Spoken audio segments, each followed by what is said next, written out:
Hello, my name is Brant Hunt. My YouTube channel is Discerning What is True.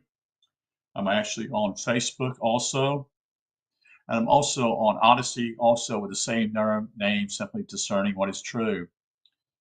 What I'm going to read for you is a book I read, not read, yeah, I read many years ago. Um, it's actually entitled Other Losses. Our country has been told that we're such a great country and we defend for what is right, but that hasn't been occurring for a long, long time in this country. And so the name of the book is simply called Other Losses. Um, and what took place during the war, that is World War II. And what I wanted to show you simply is it will not allow me to share for some reason. I used to be able to share on this particular thing, but it doesn't. So the title of the book is called Other Losses, The Shocking Truth Behind the Mass Deaths of Disarmed German Soldiers and Civilians under General Eisenhower's command. This is by James Bach, B-A-C-Q-U-E. Um, and then there's a quote here called, "The worst sin towards our fellow creatures is not to hate them, but to be indifferent to them. That's the essence of inhumanity." This is from George Bernard Shaw, The Devil's Disciple. Uh, as I continue here, there are certain sectors as the Germany was beginning to lose the war, and as the United States and French and British were making their inroads into Germany, they began to have camps to deal with what I call the soldiers who had surrendered. The U.S. had about 200 camps in Germany. At least 5 were taken over by the French army when the French zone was set up in the summer of 1945. And there actually were French camps actually in France also. In fact, the French had more than 1,600 camps scattered across France and their zone in Germany. Many have been taken over from the U.S. Army after the war. So we're going to start out with chapter 1, Deciding Germany's Fate. I don't know if you're aware, here in Aiken, there was actually people who were soldiers who came here from the war. They were actually in a camp here where I live at in Aiken, South Carolina. And they were basically were indentured, that is, to take care of certain things here in Aiken while the war was going on. There's a history marker where now there is um, a, a nursing homes for elderly people. So I wanted to just say some things of what goes on here. So in 1939, September 1st was the day that Germany attacked Poland. On September the 3rd, Britain and France declared war on Germany. And on the 10th, Canada declared war on Germany. So that meant that Canada was going to send troops. And then September 17th, Russia invades Poland. There's also key things that also take place in winter of 1939 and 1940. The massacre of Polish army officers by Russians at Kate, that's Katyn. This is the massive, they killed a lot of soldiers, folks. And it's been kind of denied by the Russians, so to speak, been hidden. So June 21st, 1940, defeat and surrender and partition of France. About 1.5 million French soldiers were held at POWs in Germany. In 1941, June, that is, Germany attacks Russia. December, that is, Japan attacks USA. Hitler declares war on USA. August 42, the Daphne raid by the Canadians. Canadians accused Germans of chaining prisoners taken at Dieppe, D-I-E-P-P-E. Germans accused Canadians of similar atrocities. November, that is, of 1942, Allies land in North Africa. In January 1943, Churchill and Roosevelt meet at Casablanca for home for the unconditional surrender of Germany. May of 43, Axis forces surrender at Tunis. Biggest prisoner roundup of war to date. Eisenhower complains to Marshall, "It's a pity we could not have killed them." Wow, pretty bad attitude, isn't it? Wow, this tells you what type of maniac Eisenhower was. From November to December, the Teleron conference that Stalin and Roosevelt toast to the deaths of 50,000 German officers to be shot after the war. Elliott Roosevelt toasts to many more being shot and says the U.S. Army will support this. Churchill storms out of the room. I don't know if that's true or not because Churchill's name is pretty blotted out, so to speak. But anyway, 1944, Edward Eisenhower appoints General Edward S. Hughes as his special assistant. June 6th, the D-Day, Americans, British, and Canadians invade Normandy. In September, the Quebec Conference, that is the Morgenthau Plan to destroy Germany. Industry is initiated by both Roosevelt and Churchill. The Allies reach the Rhine line, and newspapers' fury breaks out over the Morgenthau Plan. October, Stalin agrees to the Morgenthau Plan with Churchill in Moscow. November 4th, Hughes advises Eisenhower to keep secret all orders dealing with prisoner rations. What a nice guy. 1945, February, the Yalta Conference takes place with Roosevelt, Churchill, and Stalin discussing dismemberment of Germany and reparations. March 10th, basically Stalin dominated these two guys, really, Churchill and Roosevelt. Eisenhower initiates and signs an order creating the legal DEF status for prisoners, which breaks the Geneva Convention. He gives a speech to Paris saying that the U.S. obeys the Geneva Convention. See, so I don't like Ike, okay? The CCS approves the DEF status for some prisoners in U.S. hands, but the British refuse to go along with it. Little John reduces prisoner rations. May 8, German surrenders. The U.S. removes Switzerland as the protecting power for Germany prisoners and contravening the Geneva Convention. Eisenhower tells Churchill he has reduced prisoner rations and may reduce them further. Patton releases captives rapidly. Eisenhower orders his generals to stop releasing prisoners. POW rations are reduced again. June, General Lee strongly disputes correct prisoner totals being given out by Eisenhower at headquarters June 2nd. Little John complains that he cannot feed the prisoners, now about 4 million men. Many prisoners are secretly transferred to the lethal DEF status without food or shelter. German civilians are prevented from feeding prisoners. Civilians themselves begin to starve. The ICRAC, which is the International Red Cross, attempts to send food into Germany, but the trains are sent back by the U.S. Army. Prime Minister King Canada complains about the removal of Geneva Convention protection for German prisoners. British Foreign Office silence him. Wow, sad. Nobody knows this, folks. You've got to hear this. This is the truth. Many U.S. prisoners are transferred to the French Army in dying condition. Captain Julian says one American camp looked like Buchenwald. August, the order signed by Eisenhower consigns all remaining POWs to legal DEF status. Death rate immediately shoots up.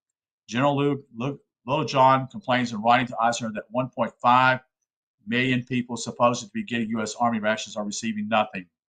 The International Red Cross again is forced to return food to donors because it is not allowed to send it to Germany. Jean-Pierre Propave of the International Red Cross tells de Gaulle that 1/3 of prisoners in French hands recently received from the U.S. Army will soon die unless help quickly arrives. French papers break the Propave story. Eisenhower General Smith denied U.S. guilt. Tell you what, when you read this, folks, you're going to really cry. You should cry. This is something that happens. It's not supposed to happen. The New York Times report bad conditions in French camps. Nothing about U.S. camps, though, recently visited by Star reporter Drew Milliton. Little John writes a report to Eisenhower pointing out food surplus in U.S. Army and suggests sending food to U.S. 1945 and 46 here. The U.S. winds down prisoner holdings to almost zero by the end of 1946. The French continued holding hundreds of thousands through 1946, gradually reducing their holdings to nothing about 1949. 1947 to 1950, most records of U.S. prisoner camps are destroyed. Germans determined that over 1.7 million soldiers alive at war's end have never returned home. All allies denied responsibility. U.S., Britain, France accused Russia of atrocity in camps. How in the world can you blame Russia for all this shit when you're doing it yourself? That's my comment. The West German Foreign Office under Willy Brandt subsidized books which denies atrocity in U.S. camps. U.S. senators accuse Russians of atrocities but say nothing of U.S. camps. In the 1980s, the International Red Cross refuses to release essential documents to researchers working on U.S. French camps and claims no knowledge of Provobarol, who was their chief delegate in France. How dare you do this shit? The International Red Cross admits 2 other researchers into the archives to look for materials of Nazi death camps. The Minister of Defense in the UK refuses to release the important Phillimore report to author, although requested to do so by the British Cabinet officer. Willy Brandt refuses to discuss his role in censoring and subsidizing books that hide U.S. atrocities. So that's the beginning of the book. It's a preface here. So we're going to go on down here and begin to move in this area to explain what really happened. You should be ashamed to be American, folks, of what's happened in the past. They've lied to you about everything here in this country.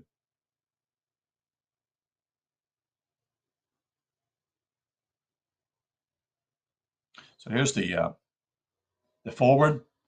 Over most of the Western Front in late April of 45, the Thunder artillery had been replaced by the shuffling of military millions of pairs of boots as columns of disarmed German soldiers marched wearily towards Allied barbed wire enclosures. Scattered enemy detachments fired a few volleys before fading into the countryside and eventually captured by the Allied soldiers. The mass surrender in the West contrasts markedly with the final weeks on the Eastern Front, where surviving Wehrmacht units still fought the advancing Red Army to enable as many as their comrades as possible to evade capture by the Russians. This was the final strategy of the German High Command under Grand Admiral Dönitz, who had been designated Commander-in-Chief by Adolf Hitler following Reich Marshal Göring's surrender to the West. From the German point of view, the strategy delivered millions of German soldiers to what they believed would be the most merciful hands of the Western Allies under Supreme Military Commander General Dwight Eisenhower. However, given General Eisenhower's fierce and obsessive hatred not only of the Nazi regime, but indeed of all things German, he's a Pole. Eisenhower is a Pole. He's actually a Polish Jew. Not only of Nazi regime, but he knew all things German. This belief was at best a desperate gamble. More than 5 million German soldiers and American French soldiers in the French zones were crowded into barbed wire cages, many of them literally shoulder to shoulder. The ground beneath them soon became a quagmire of filth and disease. Open to the weather, there was nothing built for them to protect them from the weather, the cold, the heat, whatever. No latrines, folks, lacking even primitive sanitary facilities, underfed, the prisoners soon began dying of starvation and disease. Starting in April 1945, the U.S. Army and the French Army casually annihilated about 1 million men, most of them in American camps. Not since the horrors of the Confederate administrative prison at Andersonville during the American Civil War has such cruelty taken place under American military control. I don't know if I agree with that whole thing in Andersonville. It's a little different situation. They didn't have any food here in the South, you see. And so it might be a different situation. It wasn't preventing them getting food, basically. I'm going to put up my doubts about that. But anyway, for more than 4 decades, this unprotected stayed hidden in Allied archives. How last did this enormous war crime come to light? The first clues came with uncovered in 1986 by the author James Bacque, B-A-C-Q-U-E, and his assistant researching a book about Raoul Laporte, a French resistance hero who has saved about 1,600 refugees from the Nazis. They interviewed a former German soldier who had become a friend of Laporte in 1946. Laporte had taken this man, Hans Gortz, and one other out of French prison camps in 1946 to give him work at Taylor's in his chain of stores. Gortz declared that Laporte saved my life because 25% of men in that camp died in 1 month. What had they died of? Starvation, dysentery, and disease. Checking as far as possible the record of the camps where Gortz had been confined, found that it had been one of the group of three in a system of 1,600, all equally bad, according to the International Red Cross. According to the French Army archives at Vincennes, Paris, soon they came upon the first hard evidence of mass deaths in U.S. controlled camps. This evidence was found in Army reports under the plain heading of other losses.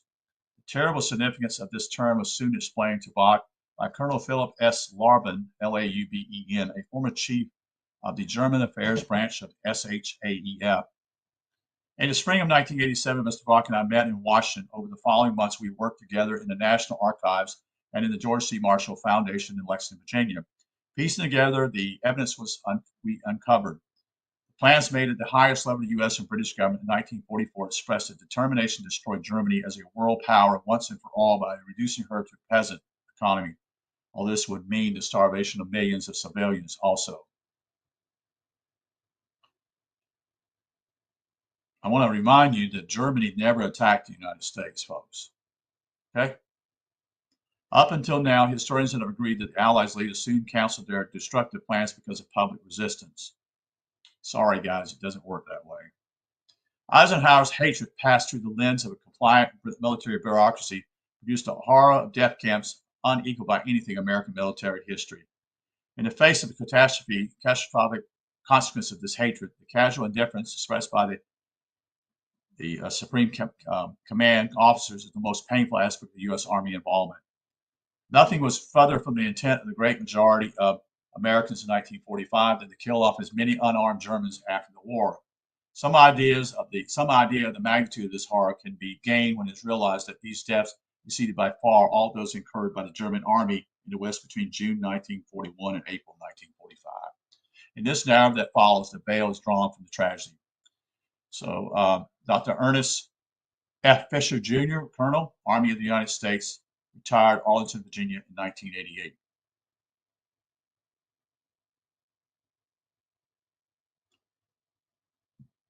Let's continue. For a long time, my assistant and I could scarcely believe what we were finding. We stood on chairs in the attic of a French town hall, tugging down dusty file boxes that ought to have contained death lists from the camps where German prisoners of war were held, but did not. That they were empty might prove only a post-war labor shortage in one commune, we thought. The uneasy eyes of the French priest, who contradicted himself twice about the number of German prisoners he had buried in his camp, might have been caused by the distressing subject of the French camps, not by guilt, we suppose. The complaint in a letter by the Red Cross official in 1945 that the Army wouldn't give him gasoline to deliver food to starving prisoners seemed to be important news, but scrawled beside it was a CSEST fate, meaning he did not get the gas, we imagine. Then we found a letter from the stranded Red Cross official complaining that despite promises, he still could not get the gas. French guards who had been in the same camp as the priest said, the deaths were getting greater than the priest had admitted. More and more pieces emerged until we were in a strange state. Convinced by great evidence that leaders of our society are committing appalling crime against humanity, which we did not want to believe. Every day we had to choose between the horrible truth, and the petty myths we had been taught about our history. By the time we had finished the first stage of the French reserves, which proved beyond doubt a catastrophe in those camps, we had found many small proofs of the American tragedy. We decided we had to look in Washington, though it seemed futile to expect the United States Army to have stored evidence of its own atrocities. In the United States National Archives in Pennsylvania Avenue, we found the documents with the heading Weekly Prisoner of War and Disarmed Enemy Forces Report. In each report was the heading Other Losses, giving statistics that parallel the French statistics. This was convincing, but only to us. Other losses could only mean, but did not say, deaths. Below is the number fitted. Everything else we knew. Here was the proof in the code, but who could decode it? But who could decode it? Searching, I came to the door of Colonel Phillips S. Laubben, whose name appeared on the Supreme Headquarters Allied Expedition Force circulations list and the secret documents. He had been chief of the German Affairs Branch of the Supreme Headquarters Allied Expedition Force, in charge of prisoner transfer and reparations for many critical months, so I knew he would know. In his living room, I unrolled the Xerox of the documents, trying to keep calm. what he would say in the next few minutes would nullify all the work we had done for over a year or prove that we had made a major historical discovery. Laramie and I went over the heading one by one till we got to other losses. Lawrence says it means death and escapes. How many escapes? I asked. Very, very minor, he said. As I found later, the escapes were less than 1/10 of 1%. With this unassailable evidence secured, it was gradually possible to assemble the other information around it in a coherent form of this book.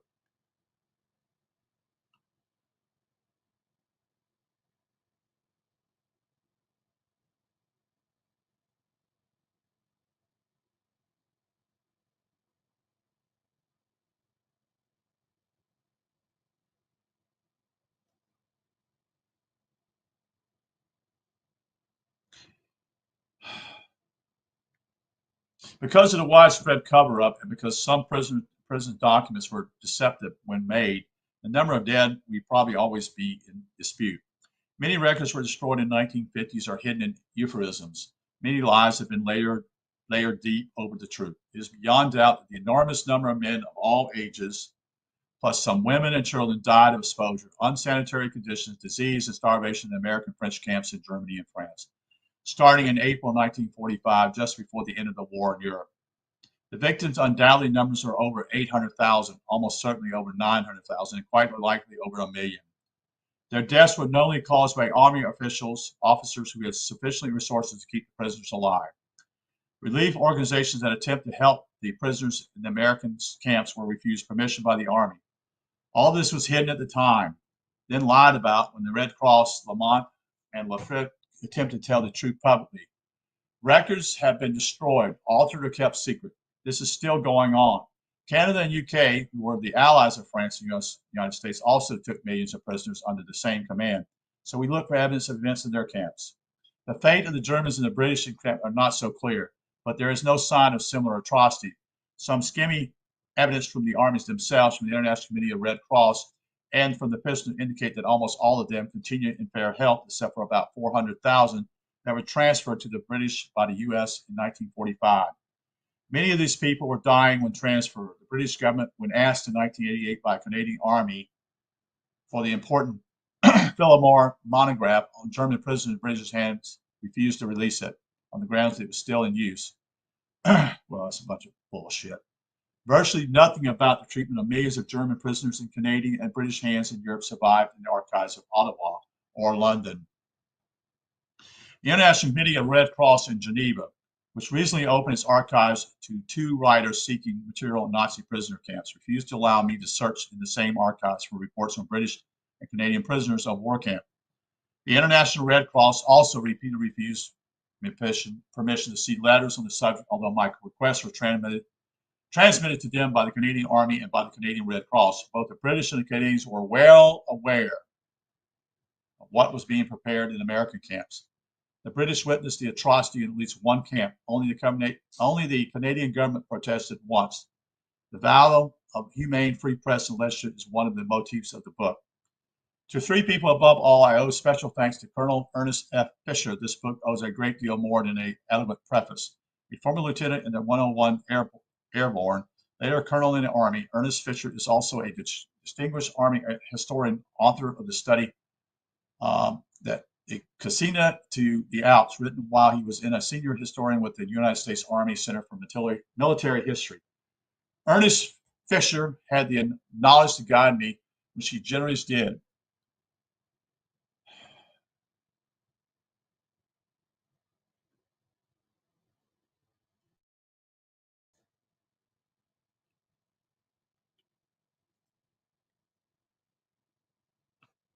Together, he and his wife, Elsa, spent many hours surveying documents in the U.S. National Archives. He was the one who found the crucial document entitled Medical History of the ETO.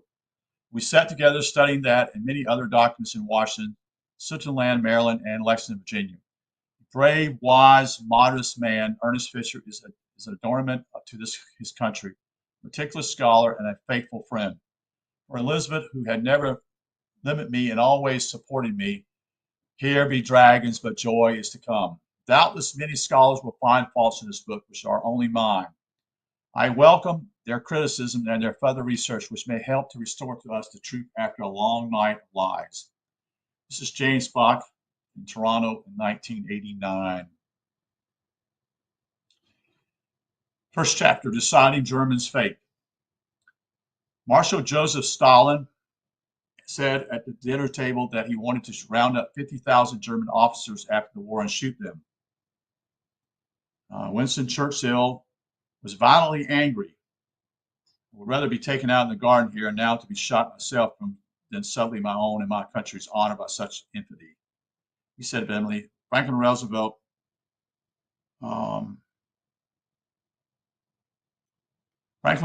seeing an animosity rise between these two former enemies, petitiously suggested a compromise of 49,000 prisoners to be shot. Stalin, the host for this critical meeting with his two powerful allies, diplomatically took a poll of the 9 men at the table. The president's son, Elliott Roosevelt, a brigadier general in the United States Army, responded with a toast to the deaths of not only 50,000, but many hundreds of thousands more Nazis as well. Churchill, astounded, heard him add, and I am sure the United States Army will support it. Delighted, Stalin embraced young Roosevelt, proposed that they drink to the deaths of the Germans. Churchill got up. You know what you're saying? He hurled at Elliott Roosevelt, how dare you say such a thing? He stormed out of the banquet hall in a dark intimate room, adjourning. The house, which in 1940 held the Russian embassy in Tehran, was strange to him. He was far from his own troops, and he had just turned his back in fear of the best American friend the British have ever had. He had no regrets for what he had done, supposedly. After a moment, he felt an arm around his shoulder. Stalin was standing there with Molotov. The dictator was charming. It was all a joke, he explained. We weren't serious. Come back. Churchill went back in the room, but he did not believe then or later that there was no serious intent lurking behind their words.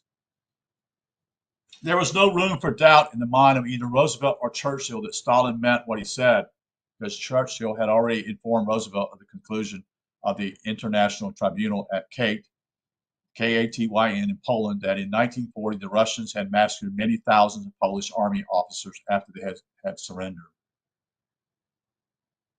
Until this conference at Tehran, later 1943, almost no attention had been given to what the British and Americans hoped to achieve by their immense struggles. Some platitudes had been announced as a result of earlier meetings between Churchill and Roosevelt, but they amounted to no more than restatements of the good intentions of Western democracy. The only clear aim of the Allies was to win the war.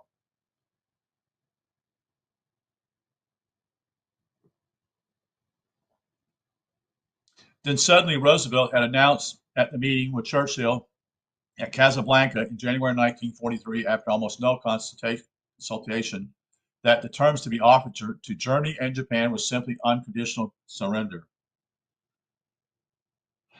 The disaster in the camps laid coil under the term like a snake, because unconditional surrender meant the abolition of the German government, and that meant the loss of treaty rights, including the protection of prisoners under the Geneva Convention. Stalin disliked the term, so the foreign ministers meeting in Moscow in November 1943 set up the European Advisory Commission to study the problem of post-war treatment of Germany, including the idea of dismembering the country.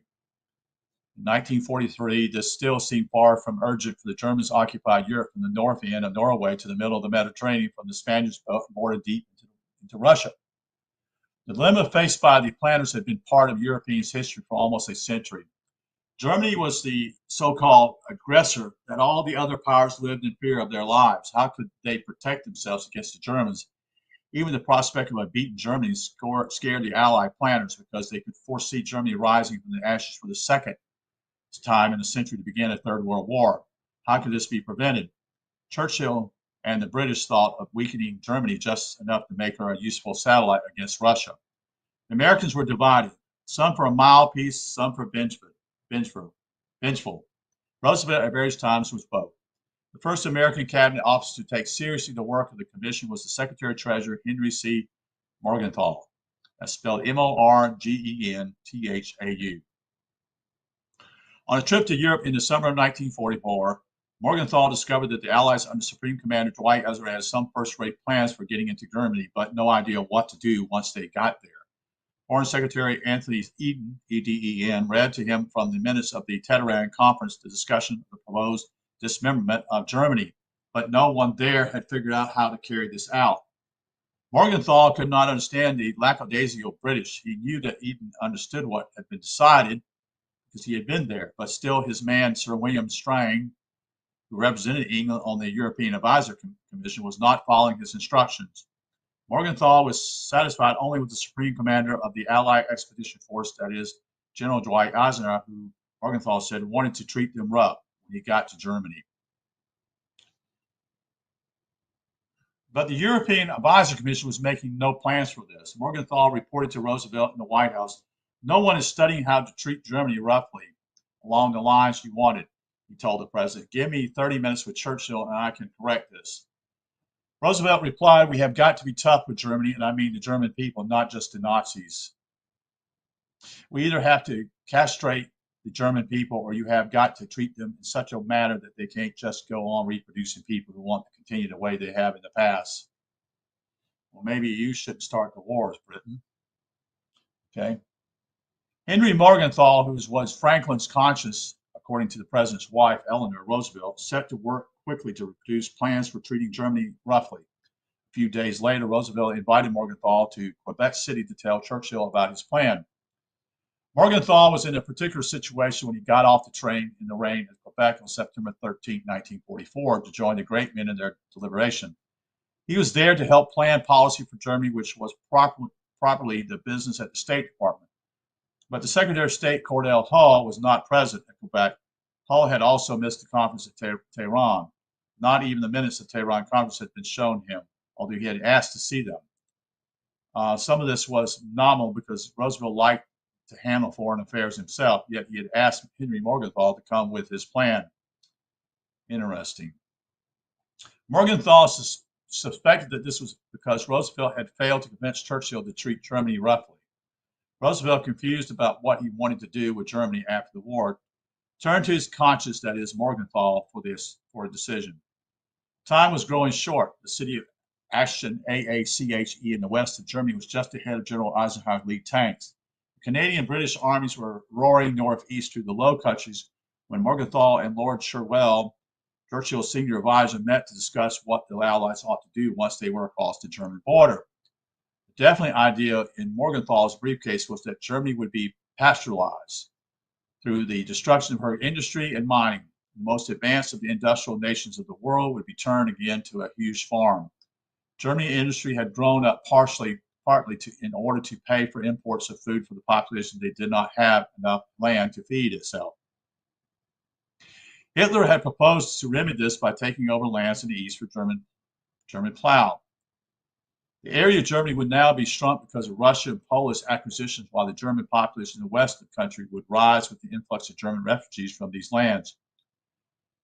There would be massive starvation if the industrial base were destroyed, according to Cordell Hull, and Morgenthau's plan would wipe out everything in Germany except land, and the Germans would have to live on the land.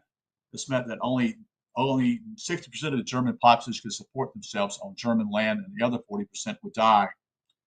Hull is speaking here of the deaths of about 20 million German civilians. Morgenthau and his brilliant assistant, that is Harry Dexter White, had little time to prepare their case before Churchill pounced on it. At dinner that same evening at Citadel, at Quebec City, Churchill wanted to discuss Germany right away. Roosevelt turned to Morgenthau, asking him to explain the plan. Churchill immediately saw what Hull had seen. According to White, Churchill said the plan was unnatural, unchristian, and unnecessary. Testily, he asked if he had been brought all the way to discuss a scheme that would mean England being chained to a dead body. Admiral Land of the United States Navy was all for it. He thumped the conference table with his fist, vigorously supporting Morgenthau. Discussion was abandoned for the evening, though. Walking that night in the invigorating air of Quebec, Morgenthau and Churchill advisor Lord Cherwell figured out a plan to get around Churchill's resistance. At the next meeting, which included Cherwell, Morgenthau, Roosevelt, Churchill, and British Foreign Secretary Andrew Eden and his assistant Conaghan, when the question of Germany arose again, Churchill asked for the minutes of the previous discussion.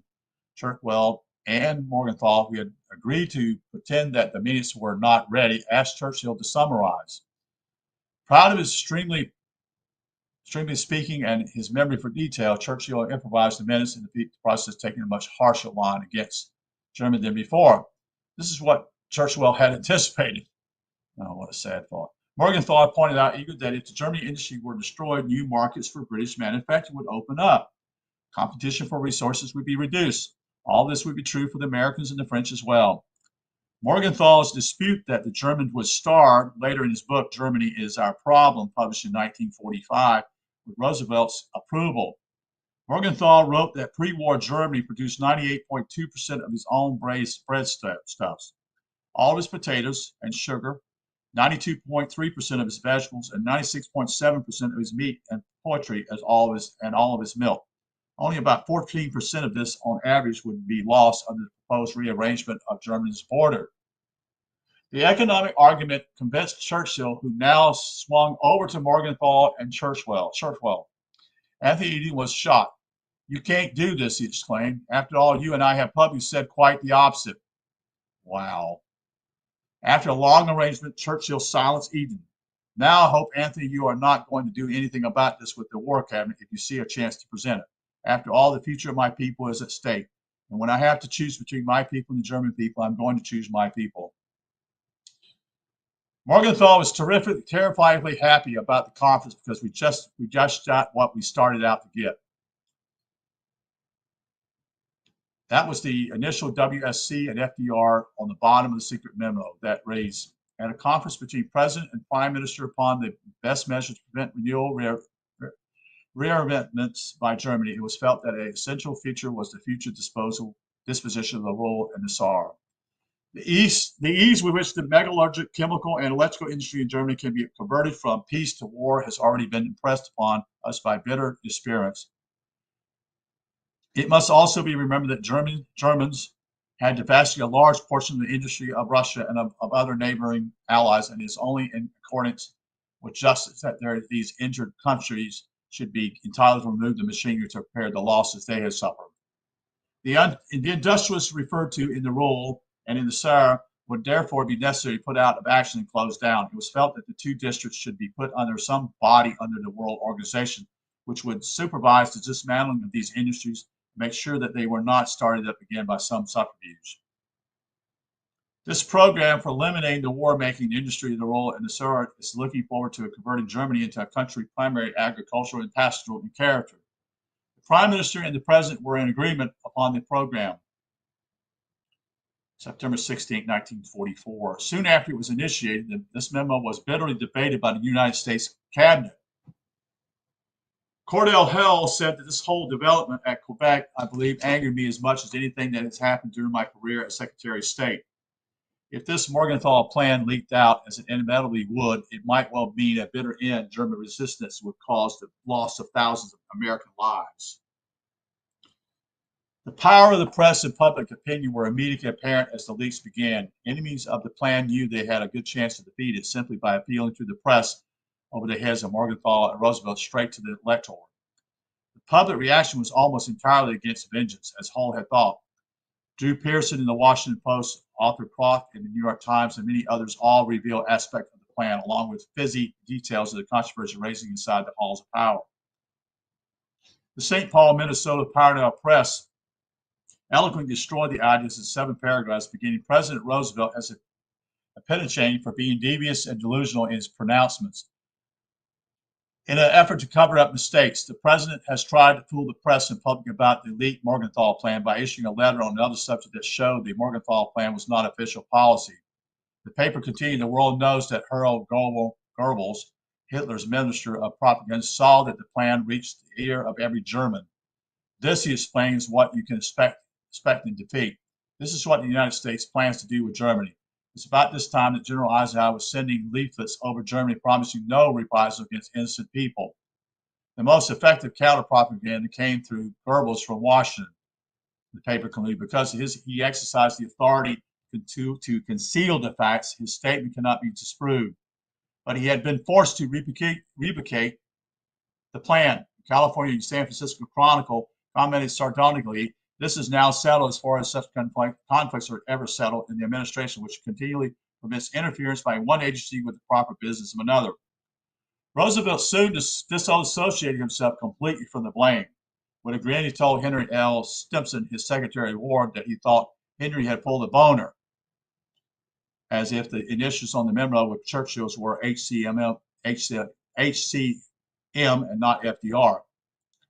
Roosevelt tried to avoid the arguments because he was growing frail in the last 6 months of his life. He was also frightfully forgetful.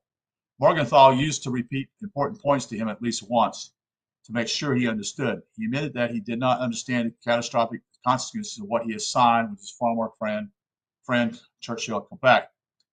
Stimson read to him the three sentences including the phrase, converting Germany to a country primarily agriculture and pastoral into character. Roosevelt was staggered. According to Stimson, he said he had no idea how he could have initiated this. That was on October the 3rd, less than 3 weeks after he had endorsed it. The bizarre difficulty of planning a foreign nation's future were eliminated by a strange statement of Roosevelt's. He was looking back fondly to his happy years exploring the high woods of Dutchess County on the banks of the Hudson River when he suggested that there was no reason Germany couldn't go back to 1810. That would be perfectly comfortable, but they wouldn't have any luxuries. He explained that he was thinking of how the people lived in homespun wool, Dutchess County, early in the 19th century. If the Germans were short of food, the president said they could be fed from the army soup kitchens. He was sometimes even slap happy in his notions, as when he remarked that dealing with the coal problem would be simple. I appoint a committee of 3 German businessmen to run the coal mines. If they don't get out the coal, we'll shoot them. Stalin agreed with the Morgenthau plan as outlined to him by Churchill in the middle of October in Moscow. As Churchill said, Russia's intention to take away German machinery was in harmony with Great Britain's interest in filling the gap left by Germany. This was only justice, he would say. Churchill had a much harder time convincing the War Cabinet that Morgenthau's plan was wise. Morgenthau's friend, that is Lord Shirkwell, a principal advocate of the plan in Britain, enraged Anthony Eden with the assertion that Eden's concerns about starvation in Europe were quite wrong. Churchill himself had to step in to smooth the feathers on Eden's ruffled back. The British remained undecided on major questions of treatment of Germany, such as reparation and dismemberment up to the Yalta Conference in February 1945. In Washington, the struggle for Roosevelt's approval went on through the winter without a decision that endured more than a few weeks, because Roosevelt now tended to agree with the last person he's seen. Sometimes he was wistful, sometimes he said that he was in a tough mood and determined to be tough, as well with Germany. By the time the 3 Allied leaders were to meet again at Yalta, the matter was crucial. Significant parts of Germany were in Allied hands now. The first of the big captures of the decaying German army were being made on both fronts. Many hundreds of thousands of Germans were already in Allied prison camps in the West. The British, Canadian, and Americans were all signatories of the Geneva Convention, so they were publicly committed to treat their prisoners according to the humane provisions which they had written. These provisions were enforced by the threat of retaliation against the hostages held by each side. About 2 million Western Allies held in Germany, about 700,000 Germans held by the Western Allies. The painful consequences of this threat were clear at the Canadian raid on Dieppe, D-I-E-P-P-E, in 1942. Canadians and Germans traded accusations of brutality against each other as they chained prisoners in retaliation for prisoner being chained. It had been decided that Allied armies would run Germany at first, but there was no clear policy to guide them. Eisenhower said vaguely that he would treat them rough. What would rough and tough mean to German prisoners once the Allied hostages were released? What would rough and tough mean to the whole nation once the army had surrendered unconditional? There were matters that only the 3 Allied leaders could decide. They came from Washington, London, and Moscow to meet at Yalta at the Crimea in February of 1945. And I'm going to end that right now, since it's about 45 minutes, and take a break. So we'll come back to this hopefully tonight. And so bear with me. This is called Other Losses. This is to deal with what I call how the Americans, the British, and the French treated their the German ally, German enemy after World War II. We know what took place with Russia, the Soviet Union. Not very few of those ever got back to their homeland. Very few.